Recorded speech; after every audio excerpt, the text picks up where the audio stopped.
бар адам өзі еркін емес па или қалай? Мен таңғалатыным, неке қиған адамның не қатысы бар сенің өмірге? Дұрыс. Соған қазір қоғамда сондай нәрсе белең алып кетті ғой. Некесін қиып берген адамды қазір соның үстінен арыз жазып жатыр. Өткенде Бишімбаевтың сотында не болды? Бишімбаев пен кімнің сотын некесін қиып берген адамға сөгіс жариялады ғой. Мешіттің еме, оның неге кінәсі бар мешітте? Барды, екеуі келісіп барды, некелерін қиып берді.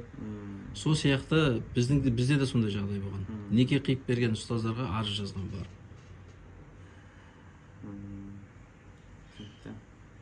Мынандай жағдай болып тұр. Алға жүрсең өгіз өледі, артқа жүрсең арбасына. Онда бәке, құдай қаласа біз сіз неңізді ақылдасайық, бірақ ертең сізді таппай қалмайын ба, телефонды өшіріп тастап, ондай сіз Шымкент қаласында өкіл болып жауап бересіз ба Патуаға? Телефон алмай жатсам осы жерге келесіз.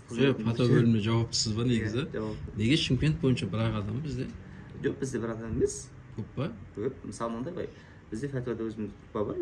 Тұтпада шетелден оқып келген. Арнайы куәлік беріле ме сіздерге? Патуа бөлімінің меңгерушісі несі? Ондай не бермейді. Тек имам деп қана береді, болды ма? Ондай бізде не жоқ қой, былайша куәлік беру деген нәрсе жоқ қой бізде. Тек сондай басшылық тарап рұқсат береді и арнайы бір не шығарып береді. Бұйрық дей ме, приказ дей ме, сондай. Кеше жаңа мешітке барып қуандым да, мына жерде күшті істеп қойған шығар десем, жоқ. Тек Құран оқитын бөлмеде имам отыр, болды.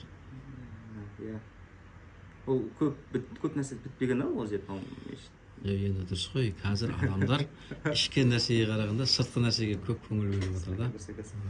Бәке, онда мен телефонды бүйтіп өшіріп қойып, андай алмай жүру деген нәрсе болмайды. Құдай қаласа қызмет неміз осы мәселені соңына жеткіземіз, Құдай қаласа, шариғат жағынан. Мен шариғат жағынан жеткіземіз, бірақ заң жағынан өзіңіз шешесіз. Жоқ, мен сізге жаңа үш нәрсені айттым. Әдеп ғұрып салт дәстүр жағын сізге араласпайсыз, заң жағын араласпайсыз, тек шариғат жағын араласасыз. Болды. Болды, иншалла. Шариғат жағын соңына жеткізу керек. Сізге нақты қоятын сұрақтар. Біріншіден, олар қызын маған көрсетуге құқылы ма? Ол қараңыз, нақты сұрақ, пәтуа деген не, содан басталады. Пәтуа отбасылық неке бабында екі жақ бірдей тыңдалады. Бірдей тыңдалу үшін не істеу керек? Бізге жалпы жиналыс ұйымдастыру керек. Немесе онлайн, немесе офлайн.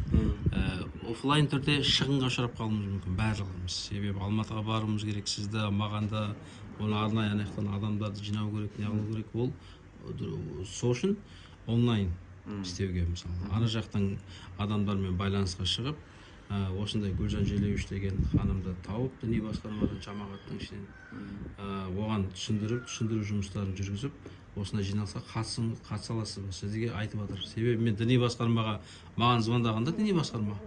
Мен айттым, қазір барамайын дедім, бірақ Алматыға барған кезде сөйлесеміз дедім. Негізі діни басқарма бізде қазір Астанада бар. Ол кезде Алматыда еді. Ол кезде қазір Астанада. Қазір Астанада. Сол кезде Қабылбек ұстаз да келген, алдыма, бәке не болды, бір айтса, бір мәселе болса шешейік те бірге деп. Мен айттым, жоқ, ешқандай проблема жоқ, отбасылық мәселеге сіздің араласуыңыз қажет емес қой дедім да. Себебі біліп отырмын ғой, Ризабек ұстаздың да үстілерінен арыз жазылды, имамдардың үстінен арыз жазылды, таныстырған имамдардың үстінен бәріне сөгіс жариялады.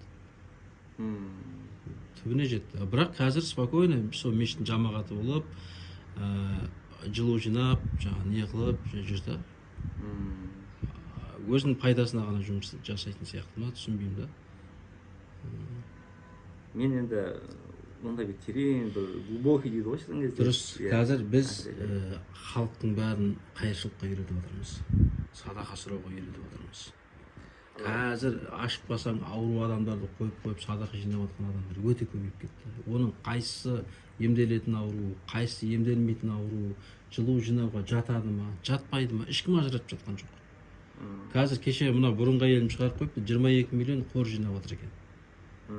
Кәдімгідей өзінің несін қойып қойып, не қылып, жаңағыдай қызды қойып, жаңағыдай оның ішінде менің қыздарым да сүйретіп жүр. Мен мысалы намыстанамын қыздарым қайыр сұрап жүргенде мысалы. Ол диагноз бар ма олда? Соны анықтап жатқан ешкім жоқ. Эпилепсия деп айтады. Бұл қандай эпилепсия? Ол қалай есептеді 22 миллионды мысалы? қоғамда қазір мен айтайын сізге қайыршылар көбейіп кетті. Қазір любой чатқа кіріп қараңыз да, сіздің номеріңізді, сіз кәсіпкер екеніңізді білсе болды, сізден ақша сұрайды. Анау біз сөз бар емес па? Балық берме, қанат бер.